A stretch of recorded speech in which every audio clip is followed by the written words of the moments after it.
Hey guys, today's video, we're going to be talking about this Hydrocore bag made by Onnit. So it's a really great tool for training casting patterns or throwing patterns.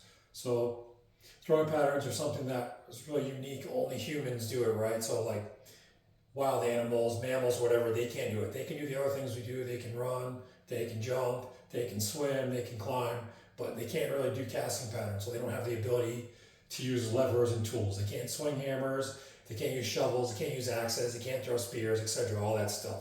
So that's what we're talking about when we get into casting patterns. So casting patterns are a really unique thing that humans do, or should do, but most people don't do them. It's absent from most people's work or their job. It's absent from regular gym training. It's not done in stuff like Pilates or yoga or any of those things.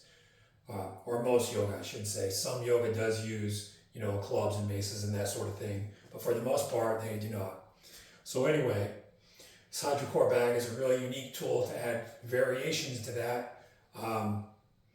We may use clubs and maces and all that, and this is just another variation to do those things with. The cool part about it is that it's super lightweight. It's just a heavy-duty plastic bag, so you can empty it out, put it in your backpack, take it somewhere, fill it back up with water at a lake or a stream or the beach or whatever, do a workout, be outside, be in the sun, all those kinds of things. Then you can empty the water back out of it, carry it home. It goes in your car, goes in your backpack, whatever. Super easy to move around and deal with. You can get water anywhere. You can get water in a hotel room. You can get water at an Airbnb. Wherever you go, you can do it. You're going to fill it up and use it like in a home gym, say, where it's going to be full for a long time. Like this one here, the water looks all cloudy. That's because I put some vinegar in it so that it doesn't get whatever mold or anything growing inside of it. Or you can put bleach in them. I've seen people do it where they want it to be colorful, right? They want it to be red or green or something, so they put mouthwash in it. So whatever you want to do to make it clean, you can easily do that. It's got a valve on it right here. This part just unscrews, and then there's like a one-way valve on the inside. There's a piece that you can screw into that, holds it open, you can pour water in it, and then it's like a one-way valve. Once that thing is not screwed in there anymore, the water can't just come out of it. So it's pretty easy to do. These handles on it are like some heavy-duty paracord, and the handle part is round, so it fits. It fills up like the whole palm of your hand. You're not just trying to hold on to some little skinny rope. And it's looped over, so say if someone is really short in stature, they could, just make more loops in this rope, or they could tie a knot in it or something to make it shorter so that the ball part is closer to the strapping that is hooked onto the actual bag. So you could adjust it a little bit. And if you wanted to get into doing stuff single-handed, you can loop one handle through the other handle, and then you can use it, one hand at a time, and the other ball isn't like swinging around, smacking you in the head and all that kind of stuff. So you can make it into a one-arm activity or a two-arm activity. You can also just hold it by, it's got these handles here, which I don't really do a lot, but you can do, this kind of stuff, holding it here, holding it in close like a goblet squat type of grip or whatever. There are definitely some more options that you can do. I mostly use it on the ropes, and I do swinging. And if I do it, then I have it where I'm using both arms. So what I'm trying to say is if you have to do a swinging pattern, right, and use both arms, it takes a lot of thoracic motion. So if I was to do those patterns one-handed, I can just move my shoulder joint, and I'm really not rotating my torso a lot. If I'm holding on with two hands, it forces me to have to rotate my torso. So like a good example would be if I do something single arm with a club. I can do it like this, and I can do a circle, and that's great, but I'm not getting a lot of thoracic rotation. Someone's been injured or they're deconditioned, they're just starting out working out. This is pretty awesome because they may not have the mobility to rotate their upper body this much and really do the biggest circle they can possibly do. That being said, a one-arm circle just doesn't take as much mobility. So it's, a trade-off there. Anyway, when I use the bag and I have two hands on, I have to get that rotation, and the bag is really a good form check, because if the bag wobbles around or if it doesn't stay parallel or level to the ground, then I know I'm getting that feedback that I don't have the rotation I need. So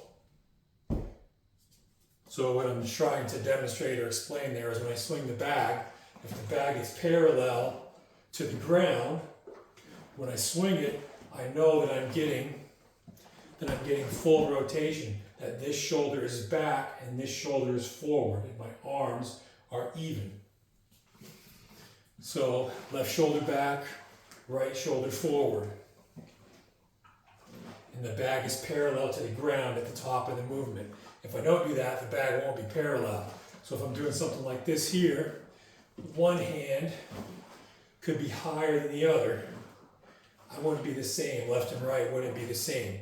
And so then when I want to build up to other movements, like say a clean or a mill or something like that, if I'm not the same and the bag's not level, it's going to go all over the place and it's not going to work. So here's an example.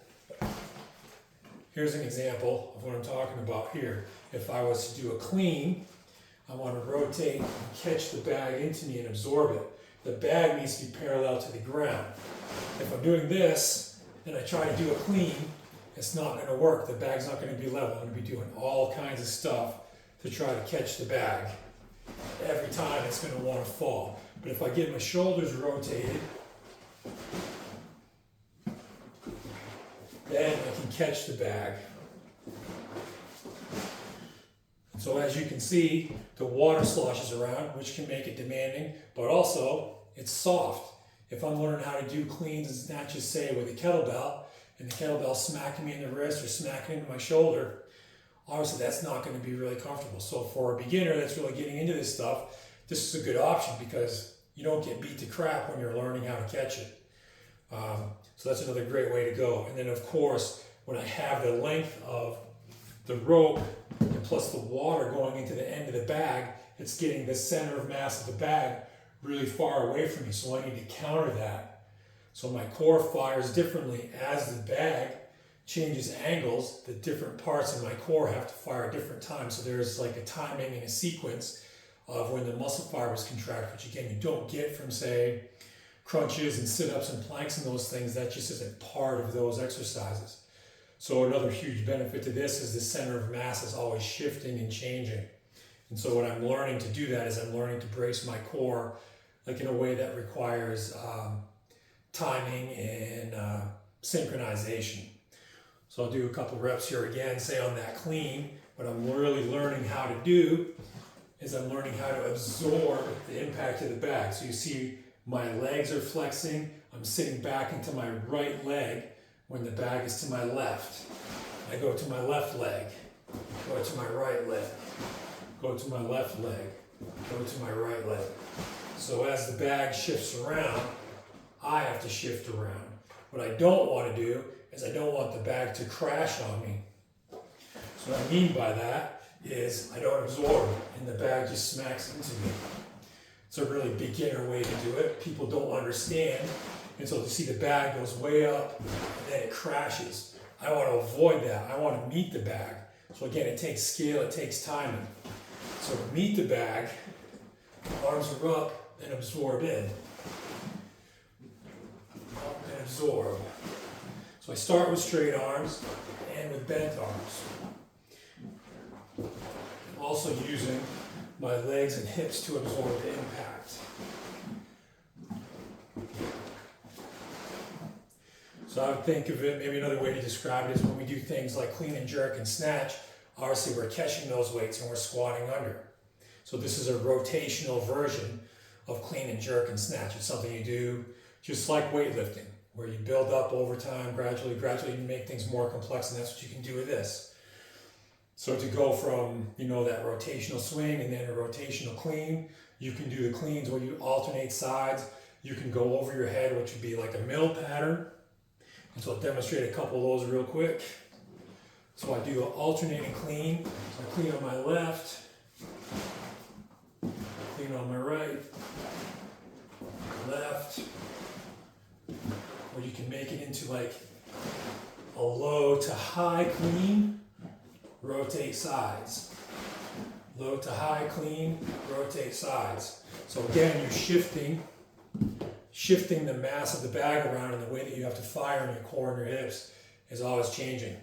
Kind of another cool thing you can do that I think is fundamental is a mill. And so a mill goes over your head, so it would be like a snatch in weightlifting. Trying to get a little momentum with the bag, up and over, switch directions.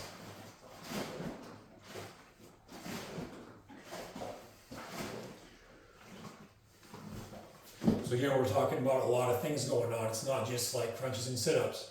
When I go over my head, I gotta have timing so that I turn and pull the bag and the bag doesn't crash into my back. So again, that's kind of a beginner mistake. To demonstrate, people do this, the bag will hit them and then they'll try to pull over because they don't have the coordination and the timing. They haven't put all the pieces together. Or another thing that people do is they try to turn the bag instead of turning their shoulders. And so that may look something like this here.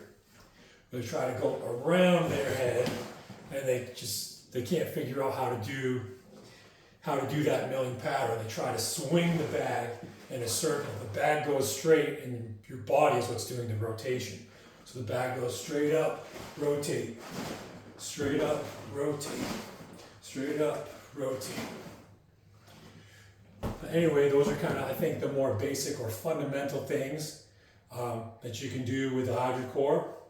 Really cool tool to add to your training for building casting patterns, throwing patterns, whatever you want to refer to it as. And I can just